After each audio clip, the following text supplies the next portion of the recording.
If that's it for the Power World news, let's move on and do some other gaming news that is not very good. Kind of bad news. Stunned devs left scrambling for livelihoods in wake of yesterday's layoff bloodbath. In the end, the contributions didn't matter. Devs have found themselves adrift after the aftermath of swinging layoffs. Is that swinging? Swingling? Whatever. Layoffs across Activision and Xbox. Josh Woolens, use easier words. This is Josh Woolens, a PC gamer. The entire industry is still reeling from yesterday's bombshell announcement at the Microsoft, hot on the heels of its almost $70 billion acquisition, will be laying off 19,000 employees across Activision, Blizzard, and Xbox. And heavily Twitter was awash with reactions, highlights the human cost from dazed devs waking up in a world in which they no longer have jobs, and from others wondering what it means for the months ahead. This post by former devs are too many to count. After years of applying, wrote former QA specialist Cole McCain in a much retweeted post, I finally secured a job at Blizzard, moved to California, and welcomed with an incredible team. I couldn't be more excited to start. 4 months of the job, I'm laid off. What the hell, Microsoft? Oh man, a lot of devs finding out they do not have jobs. Some devs really do wonder what the game industry is even going to look like as time wears on, and even more layoffs skin their teeth in. More layoffs sink their teeth in.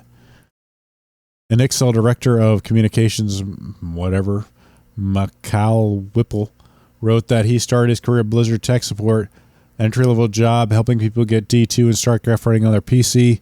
That path no longer exists. Maybe anywhere.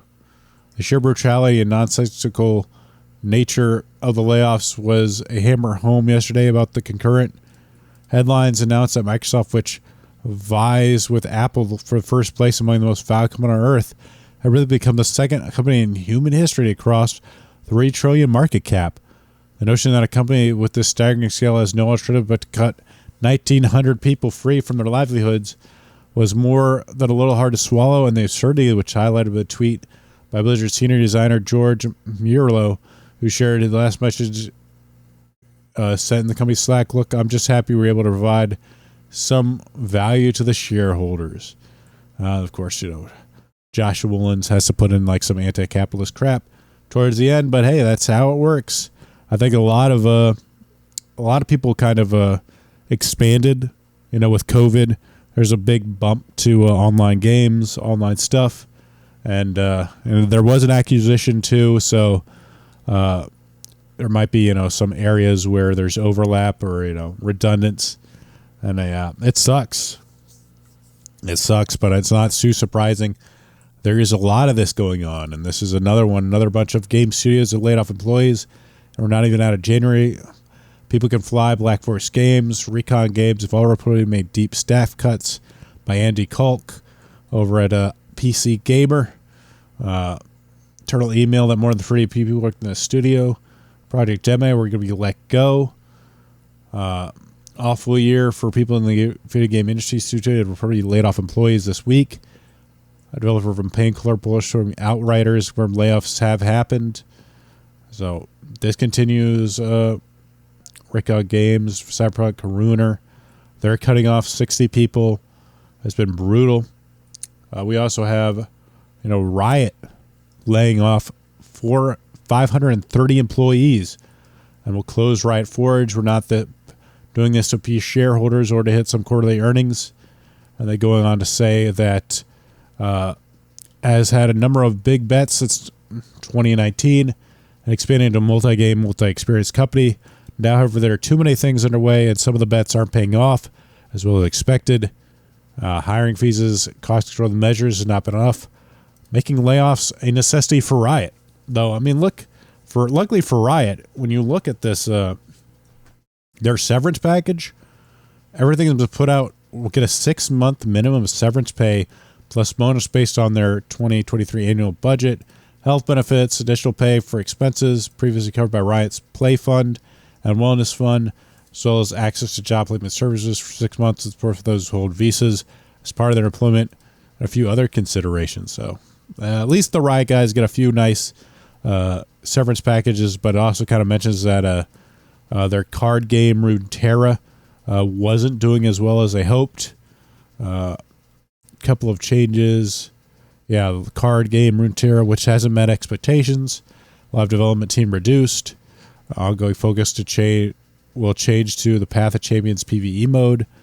Forge, which I was trying to make like this single player League of Legends experience, like a League of Legends game. So there's a lot of different games, especially, like I said, 2020 had that big bump. Things are contracting now. Video games are not as huge as it was during the COVID lockdowns. So we're seeing more contractions there. And then this is from PC Focus. This is get a community note saying that Microsoft had shut down the Xbox physical games division. Remember just that they are quitting the physical industry. You can get an idea where Microsoft is going. You will own nothing from Xbox if they go full cloud gaming. Double middle fingers.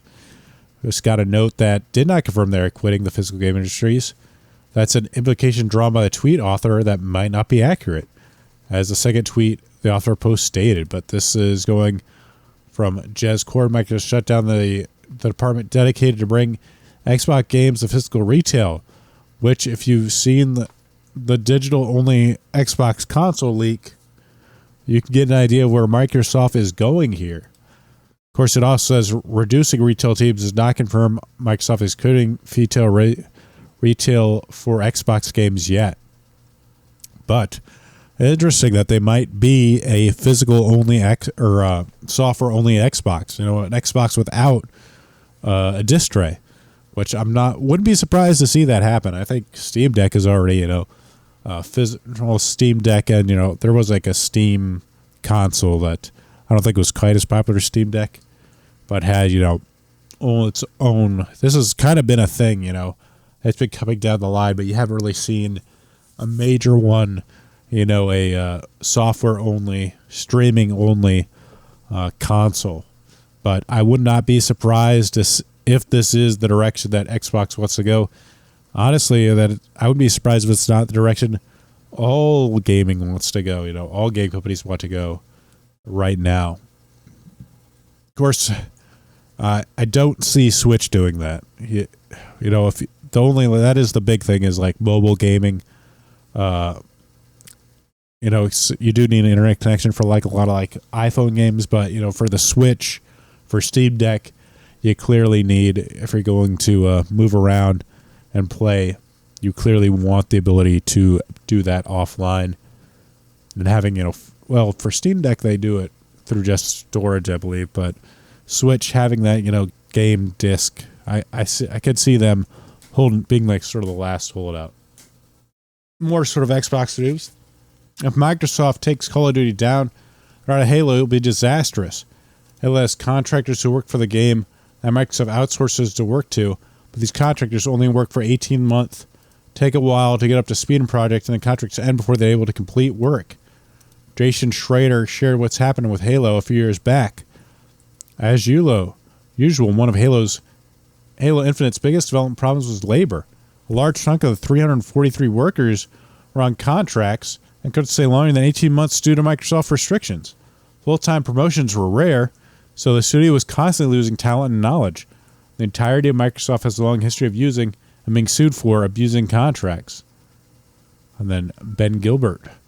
The contractor bit is fascinating to me. Surely Microsoft leadership knows that it takes longer than 18 months to make a huge AAA game like Infinite.